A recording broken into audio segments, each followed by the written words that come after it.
أنا دولتشي إي سالاتو. قررت نغير لكم الروتين قليلا. الوصفة راح تكون مكتوبة أمامكم، لكن وراء الوصفة راح تكون حكاية سمعية فيها عبرة أو موضوع أو لحظات مرت في حياة كل واحد فينا. الآن خلينا نطبخ ونحكي ونستمتع بالرحلة مع بعض. العنوان: من الأولى بخدمة الأم؟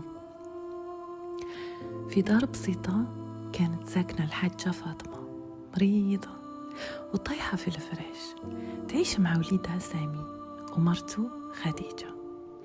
خديجة كانت حنينة عليها وتعاملها بالحسنى كما الأم، تنظف لها، تبدل لها، تطيب لها وتصبر عليها. لكن الحاجة كل مرة تقول يا ريت بنتي نسرين كانت معايا.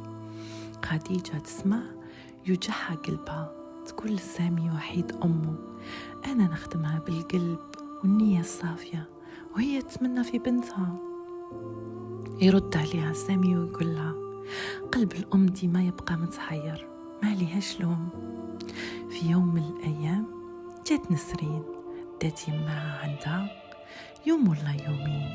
في النهار الثالث عيطت لخوها، قلت له أرواح اديها عليا، ما قدرتش، ماشي سهل.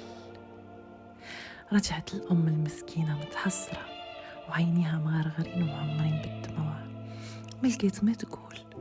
نشوف في عينين مرت وليدها وبهي تقول في قلبها يا ريتها كانت بنتي. تشوف فيها بكل امتنان وفي قلبها ألف حكاية وحسرة. هنا وش نستنتجو؟ مشي ديما الدم هو اللي يثبت الوفاء. كاين ناس يخدموك ويسخرهم لك ربي بدون نسب. قولوا لي، كون جيتوا في بلاصة خديجة تكملوا ولا لا؟